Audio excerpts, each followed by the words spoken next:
Hey everyone, hoping you guys are doing absolutely great. So guys, I hope आपको जो हमारी videos है transplant related वो बहुत अच्छी लग रही हो, क्योंकि यार प्यार बहुत ज़्यादा मिल रहा है एंड काफ़ी सही सही क्वेश्चंस आते हैं लोगों के, काफ़ी सही सही कमेंट्स आते हैं and thank you so much guys for all the love and support. We are very close to 300K. जल्दी से सब्सक्राइब कर लो and we are almost very close to 200K on Instagram. तो ये सामने हमारा इंस्टाग्राम हैंडल आ रहा है bond.create. अगर आपने वहाँ पे फॉलो नहीं करा तो आप वहाँ पे भी फॉलो कर सकते हैं.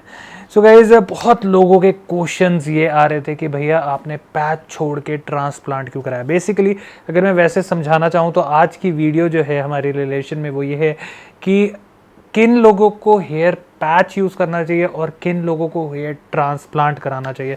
सो बेसिकली आज हम इसके ऊपर बात करने वाले हैं, क्योंकि 1-1.25 साल में पैच यूज़ कर चुका हूँ. सो मेरे को उसके इन्स एंड आउट सारा कुछ पता है एंड अब मैं ट्रांसप्लांट करा चुका हूँ एंड अभी तक ऑलमोस्ट 1 महीना हुआ है. ठीक है, मेरा रिजल्ट अभी नहीं है, आप देखोगे अभी शेडिंग फेज हमारा चालू हो गया, बट काफ़ी हद तक चीज़ें मुझे पता चल गई हैं जो कि इस वीडियो में हम डिस्कस करने वाले हैं. सो सबसे पहला क्वेश्चन जो ये आता है कि भैया आपने हेयर पैच छोड़ के ट्रांसप्लांट क्यों करा. भाई काफ़ी देखो, मेरे को हेयर पैच के बारे में सब कुछ पता था and I was really happy. Hair patch में मुझे कोई भी इशू नहीं था, to be really honest, frankly बोलूँ मुझे कोई इशू नहीं था. बट जो एक कमेंटिंग होती है कि अबे गंजे ये है वो है, तो वो अजीब लगता है, लिटरली अजीब लगता है. मेरे पेरेंट्स भी पढ़ते हैं, सब कुछ करते हैं, तो वो उनको भी अजीब लगता है कि तेरे को क्यों ऐसे बोलते हैं. ठीक है, हमने पैच लगाया कवरिंग करने के लिए. दूसरी ये चीज़ कि भाई लोग काफ़ी ज़्यादा बोलते थे कि भैया ट्रांसप्लांट ट्रांसप्लांट ट्रांसप्लांट, और मुझे जब तक इस चीज़ की नॉलेज नहीं होगी, अब मेरे को पैच की नॉलेज हुई तो मैंने पैच के बारे में लोगों को बताया, बट जब तक मुझे ट्रांसप्लांट की नॉलेज नहीं होगी तो भाई मैं उस चीज़ के बारे में किसी को कुछ नहीं समझा सकता. सो आई थॉट कि यार एक तो ये जो गंजा गंजा लोग कहते रहते हैं, ये जो एक जो दाग है इसको ख़त्म करना है. एटलीस्ट अब मुझे गंजा नहीं कह सकते, ठीक है, बाल थोड़े से कम आएंगे या जो भी होगा, but at least I am not bald और मैं कोई नकली बाल नहीं लगा रहा हूँ. जो ये बाल हैं वो मेरे ओरिजिनल ही हैं और जो आगे उगेंगे वो भी ओरिजिनल ही उगेंगे. दूसरी चीज़ कि भाई मेरे को नॉलेज गेन करनी थी कि क्या होता है, कैसे होता है. अब काफ़ी सारे लोग जो ऐसे थे भाई जो ट्रांसप्लांट ट्रांसप्लांट ट्रांसप्लांट कहते थे. एक्चुअल में क्या होता है, कीबोर्ड वॉरियर्स बनना बहुत आसान होता है. अबे ट्रांसप्लांट करा ले, बहुत अच्छा है, ये है वो है. जब एक्चुअल में लोगों ने वो पूरा प्रोसेस देखा, वो पूरा प्रोसीजर देखा, तब एक्चुअलिटी में उनको पता चला एंड दे सेड कि भैया हम तो पैच ही लगा लेंगे, हम तो गंजे ही ज़्यादा बेटर हैं, हम ट्रांसप्लांट नहीं कराएंगे. सो ये एक रीज़न था मेरा पैच से ट्रांसप्लांट शिफ्ट होने का. एंड अब बात करते हैं कि भाई किन लोगों को पैच लगाना चाहिए और किन लोगों को ट्रांसप्लांट कराना चाहिए. So to be really honest, patch में कोई भी इशू नहीं है. सो हम पहले बात करेंगे कि किन लोगों को पैच लगाना चाहिए. सबसे पहला पॉइंट, जो सबसे मेन पॉइंट होता है, that is the problem of money, पैसा. हेयर ट्रांसप्लांट आप जब भी कराएंगे, कुछ भी, चाहे मरा से मरा, किसी का 17, 18, 15 रुपए वाला 3,000 बाल भी आपके लगते हैं तो मोटा मोटा 40-50 हज़ार रुपये का खर्चा है आपका ट्रांसप्लांट में. बट यही अगर हम हेयर पैच की बात करें तो आपको 4-5 हज़ार से पैच जो है वो शुरू हो जाते हैं और दैट गोज़ अबाउट गुड 15,000. अब अच्छी जगह, बहुत ज़्यादा फैंसी जगह जाओगे तो वहाँ पे बच्चे वही सेम पैच 20,000, 25,000, 30,000 के भी दिए जाते हैं. So it totally depends upon you कि आप कितना पैसा खर्चना चाहते हो. आप अपनी पॉकेट के हिसाब से पैच ले सकते हो. सस्ता वाला लेना है, महंगे वाला लेना है, वो आपके ऊपर डिपेंड करता है कि आपकी पॉकेट क्या अलाउ करती है. बट ट्रांसप्लांट के अंदर ये वाली चीज़ नहीं होती है. सो ये एक प्लस पॉइंट है. दूसरी चीज़, फालतू की मेडिकेशन नहीं है, कुछ नहीं है. अगर आप सर्विस खुद करते हो तो आपको कॉस्ट करता है, एक सर्विस घर पे खुद कर लेते हो तो 10 से 15 रुपए, जो कि मेरे हिसाब से ज़्यादा नहीं है. तो महीने में अगर आपने 2 सर्विस 3 सर्विस भी करी तो 50 रुपये महीना खर्चा, और बाल तो आप वैसे भी कटा ही रहे हो. So it's not a big deal. तो ये उन लोगों के लिए बहुत ही सही है जो थोड़ा सा मतलब खर्च नहीं कर सकते, कांट अफोर्ड इट, और उनके लिए बहुत ही ज़्यादा सही है. दूसरी चीज़, जो इंस्टेंट रिजल्ट्स चाहते हैं, जिन लोगों को है कि भैया मैं 8-10 महीने नहीं वेट कर सकता, भाई मुझे नहीं पता कि मेरा ट्रांसप्लांट का रिजल्ट कैसा आएगा कैसा नहीं आएगा, और मुझे आज के आज या कल के कल मुझे रिजल्ट चाहिए. सो उन लोगों के लिए पैच बना हुआ है. आपने आज लगाया, आपको किसी फंक्शन में जाना है, आपकी शादी, आपने लगा लिया, एंड देन उसके बाद आपने फ़ोटोशूट वगैरह कराया, सब कुछ कराया, and then you are good to go. उसके बाद आपको जब लगाना है, आप ओकेजनली लगाना चाहते हो, बाहर कहीं जाते हुए लगाना चाहते हो, आप वैसे नहीं लगाना चाहते, वो अब आपके ऊपर है। तो वो सब चीज़ें हेयर पैच के अंदर काफ़ी सही रहती हैं और it's a very good option. तो ये उन लोगों के लिए, काफ़ी लोग क्लिपिंग पे चले जाते हैं, जब मर्जी चाहे उतार लिया, रात को सोते हुए उतार लिया, तो बहुत सही रहता है ये वाला सिस्टम। तो आप अगर इंस्टेंट रिजल्ट चाहते हो कि विद इन 1 आवर 2 आवर आपके बाल सर पे एकदम मस्त से हो जाए, तो भाई आपके लिए हेयर पैच बना हुआ है। तीसरी चीज़ भाई, हेयर डेंसिटी जिन लोगों को चाहिए, स्पेशली जिन लोगों को बाल खड़े करने हैं या they want to go for that model look, और वो सब जिनको बाल हेवी चाहिए, बहुत हेवी बाल चाहिए, so actually they can go for the hair patch system. क्योंकि हेयर ट्रांसप्लांट में जैसे बाल लगाए जाते हैं, डॉक्टर्स ने मेरे को खुद बोला कि that won't give you that density जो आपकी बचपन में थी, जैसे आपके बाल एक्चुअल में बाल झड़ने से पहले थे। आपको एक लुक दी जाएगी जिससे आपका कवर अप हो जाएगा, बट आपको वो जो डेंसिटी है वो नहीं मिलने वाली। तो ये एक चीज़ बहुत सही रहती है कि पैच के अंदर आपको डेंसिटी पूरी की पूरी मिल जाती है, जो कि आपको ट्रांसप्लांट में नहीं मिलती है।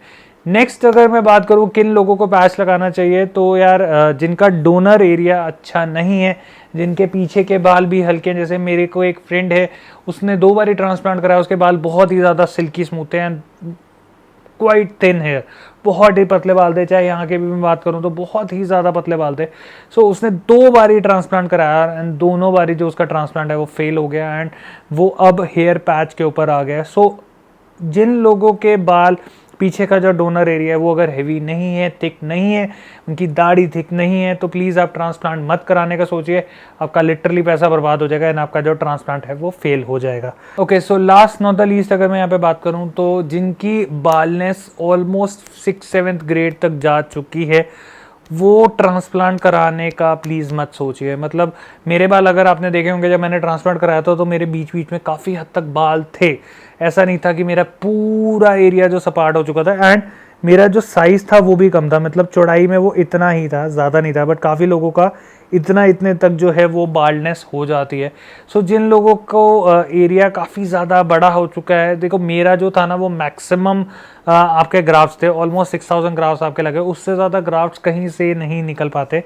सो आप ये लेके चलो कि भाई अगर आपके उससे ज़्यादा लग रहे हैं या कुछ है, आपका एरिया ज़्यादा है, तो प्लीज़ मैं आपको सजेस्ट करूँगा कि आप पैच सिस्टम पे जाएं, अपने पीछे के डोनर एरिया को ख़राब ना करें। पता चले वहाँ के भी बाल गए, यहाँ पे भी बाल आपने लगवा तो लिए, बट बाद में हो गया ठंडन गोपाल, बाल उस तरीके से आए नहीं, बाल में गैपिंग हो गई ज़्यादा क्योंकि एरिया करना था ज़्यादा कवर।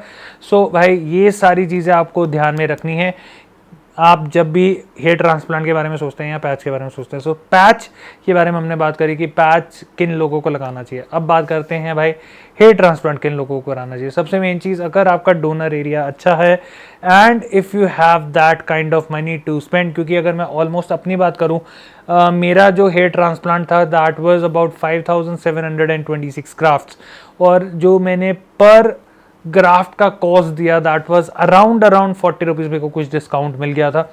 सो ऑलमोस्ट कॉस्टेड में अबाउट गुड 2.5 लाख रुपीज़, जिसमें मेरी फ़्लाइट की टिकट्स भी थी, होटल का खर्चा भी था, जो हमने खाया पिया और जो भी एक्सपेंसेस थे हमारे टैक्सी के, वो सारी चीज़ों के जो एक्सपेंसेस थे वो सब मिला के ऑलमोस्ट 2.5 लाख रुपीज़ जो है वो मेरा लगा। आप ट्रांसप्लांट का आपने पैसा अरेंज कर लिया, आपने ट्रांसप्लांट करवा भी लिया, उसके बाद क्या, उसके बाद बहुत सारे एक्सपेंसेस और हैं जो कि आपको हर महीने स्पेंड करने हैं। जैसे मैंने आपको मेडिकेशन दिखाई, मिनटॉप्स हैं मेरे, 2 मिनटॉप चल रहे हैं, मेरा बायोटीन चल रहा है, बाकी और भी मेडिसिन है, जैसे मेरे को पीछे दाने हो गए हैं वो मेडिसिन हो गई।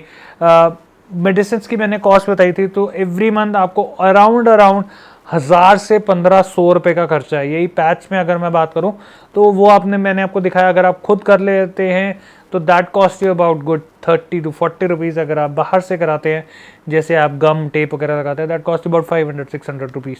बट उस चीज़ का एज सच मैं बोलूँगा कोई ऐसा साइड इफ़ेक्ट नहीं है, बट जो हम ट्रांसप्लांट करा रहे हैं उसके अंदर हमें फ्रैंकली बोलूँ तो कुछ चीज़ों के साइड इफ़ेक्ट्स रहते हैं। ज़रूरी नहीं है कि आपको वो साइड इफ़ेक्ट्स हों, बट हो सकते हैं। ऐसे ही ज़रूरी नहीं है कि आपको हेयर पैच में वो जो गम लगाते हैं उसके साइड इफ़ेक्ट्स हों, बट उसमें भी साइड इफ़ेक्ट्स आपको हो सकते हैं। इस चीज़ को आप दिमाग में रखें। सो आप ये चीज़ लेके चलें कि अगर आप ट्रांसप्लांट करा रहे हैं, आपने पहला खर्चा कर लिया, तो आपको दूसरी चीज़ ये भी करनी है कि आपको जो बाद के ओवर एक्सपेंसेस हैं वो आपको दिमाग में रखने हैं। तीसरी चीज़, कौन लोगों को ट्रांसप्लांट कराना चाहिए? If you can actually wait for good 8 to 10 months for your result. अगर आपके अंदर पेशेंस नहीं है, आपको इंस्टेंट रिजल्ट चाहिए, go for the hair patch. अगर आपके अंदर पेशेंस है, अगर आपको लगता है कि यार मेरे को शर्म आएगी, यार मेरा लोग मजाक बनाएंगे, मेरे को कैप पहन के घूमना पड़ेगा, कोई मेरी कैप तो नहीं उतार देगा, ये तो नहीं होगा, मैं गंजा दिखूंगा, क्योंकि भाई मैं तो देखो ऐसे घूमता हूँ, मैं जिम भी जाता हूँ, मैं काम पे भी जाता हूँ, मैं हर जगह जाता हूँ और मुझे किसी चीज़ की भी शर्म इस चीज़ में नहीं आती। सो अगर आपको ऐसा फील होता है कि यार मैं डाउन फील करूँगा, मुझे लोग मेरे टीज़ करेंगे, मेरी बेइज्जती होगा, तो प्लीज़ आप ट्रांसप्लांट मत कराइए, क्योंकि वो जो 8 महीने होंगे वो आपके लिए टॉर्चर होने वाले हैं। और अगर आप इतनी विल पावर रख सकते हैं, अपने आप को पक्का कर सकते हैं, देन आप 8 महीने अगर रुक सकते हैं तो आप ज़रूर ट्रांसप्लांट कराइए। जैसे मैंने बोला, अगर आपका, क्योंकि ट्रांसप्लांट एक बहुत लंबा प्रोसेस है एंड इसमें सब चीज़ें कंबाइंड होती हैं। देखो पैच के अंदर ये सब चीज़ें नहीं होती, बट ट्रांसप्लांट के अंदर आपको डोनर एरिया देखना पड़ता है, उसके बाद आपके कितने ग्राफ्ट्स लग रहे हैं वो देखना पड़ता है, कि आपका एरिया कितना ज़्यादा बड़ा है, वो सारी चीज़ें देखनी पड़ती हैं, ग्राफ्स की क्वालिटी देखनी पड़ती है, पैसा देखना पड़ता है, और उसके बाद ये जैसे मैंने बोला अपनी विल पावर देखनी पड़ती है कि आपके कितनी विल पावर है, क्या है, आप वो सारी चीज़ें झेल सकते हो, नहीं झेल सकते हो, आप उतना टाइम दे सकते हो अपने बालों को, नहीं दे सकते हो। वो सारी चीज़ें आपको सोच के समझ के देखनी पड़ेंगी, तो ही आप ट्रांसप्लांट कराएं, वरना आप ट्रांसप्लांट मत कराएं। और अगर मैं बात करूं तो पैसे की बात हो गई, डोनर एरिया हो गया, टाइम हो गया, और अगर मैं क्या बोलूं, और कुछ नहीं है भाई। और हाँ, जैसे मैंने बोला कि अगर आपको लगता है कि यार मैं जो भी मेरे बाल उगेंगे, जो भी मैं करा रहा हूँ उससे मैं खुश रहूँगा, क्योंकि कई लोग होते हैं अब उनको up to the mark satisfaction नहीं मिलती, रिजल्ट्स नहीं आते, तो भाई वो फिर काफ़ी ज़्यादा एक हार्ट ब्रेकिंग और डिसहार्टनिंग हो जाता है। सो अगर आपको ये लगता है कि यार इवन देन मेरा अगर ट्रांसप्लांट नहीं भी सक्सेसफुल हुआ, then I am okay with it, then आप ट्रांसप्लांट कराइए। क्योंकि फ्रैंकली लिटरली आपको नहीं पता कि क्या क्या चीज़ें होनी हैं, कैसे एक्चुअल में क्या रिजल्ट आना है, क्या क्या आगे आपके साथ होगा, क्या आपका रिजल्ट आएगा नहीं आएगा, इन चीज़ों के बारे में आपको नहीं पता। सो ये चीज़ को दिमाग में लेके चलेंगे, आपका रिजल्ट आ भी सकता है, आपका रिजल्ट नहीं भी आ सकता। यूजुअली चांसेस होते हैं कि 90 to 95% रिजल्ट आ जाते हैं। डॉक्टर्स अगर आपके अच्छे होंगे, जैसे मेरे डॉक्टर्स बहुत सही थे, हेयर ग्रो सूरत से जहाँ से मैंने कराया, उन्होंने डोनर एरिया देख के बोल दिया था कि भाई विवेक, आपके जो रिजल्ट है वो 90 to 95% तक फुल ऑन चांसेस हैं कि आपका रिजल्ट बहुत मतलब ठीक ठाक आ जाएगा। मेरे 5 या 6 वाले बाल बहुत, मतलब 5 वाले बाल तो गिनती के 15 निकले थे, 6 वाले बाल मेरे बिल्कुल भी नहीं निकले थे, 4 वाले मेरे बिल्कुल भी नहीं निकले थे। तो जिन लोगों के एक्चुअल में ज़्यादा बाल 5 या 6 वाले निकलते हैं पीछे डोनर में से, एक्चुअल में उनका ट्रांसप्लांट बहुत ज़्यादा सक्सेसफुल होता है, क्योंकि अंदर से जितने स्ट्रैंड्स निकलेंगे, जितने ज़्यादा स्ट्रैंड्स निकलेंगे, उतनी ही जो भरापन है, जो भरा हुआ एक हेयर होता है, वो चीज़ आपकी दिखेगी। अगर आपके वही कम बाल होंगे, 1 वाले 2 वाले ज़्यादा होंगे, जितने गैप पे बाल लगाए हैं, फिर वो उतना एरिया कवर नहीं कर पाएंगे आप, फिर थोड़े बाल हल्के रहते हैं और फिर अंदर नज़र आता है। तो इस चीज़ को दिमाग में रखें। बाकी यार ट्रांसप्लांट के बाद भी जैसे मैंने बोला आपको मेडिकेशन तो लेनी है, देन उसके बाद पीआरपी आ जाती है, मीजोथेरेपी आ जाती है, लेज़र थेरेपी आ जाती है। इसको आपको कंटिन्यू रखना होता है 2-3 महीने, 4 महीने। बाकी उसके बाद हर 6 महीने में एक बार ही पीआरपी और ये सब कराना। PRP cost you about good 3-4,000। अलग अलग लोग हैं, कोई 5,000 लेता है, कोई 3,000 लेता है, कोई 4,000 लेता है, कोई 6,000 लेता है। Even the people charge 10,000 rupees for the PRP. Mesotherapy वगैरह मिला के ऑलमोस्ट 10 to 15,000 का खर्चा है। सो आप ये लगा के चलो कि ये सारी चीज़ें आपको दिमाग में लेके चलनी है, तभी आप ट्रांसप्लांट की तरफ जाएँ। अगर आपको फिर भी कुछ डाउट लगता है या आपके मन में कोई भी क्वेश्चन है, तो नीचे कमेंट सेक्शन खुला है, कमेंट सेक्शन में जाकर जरूर बताएं। सो मिलते हैं एक नई वीडियो के साथ, एंड इंस्टाग्राम पे फॉलो ज़रूर कर लेना। बाकी we are very close to 300 K, as मैंने कहा ऑलमोस्ट 15,000 सब्सक्राइबर की हमें ज़रूरत है। ऑलमोस्ट 4 साल से ज़्यादा हो गया है हमें करते हुए।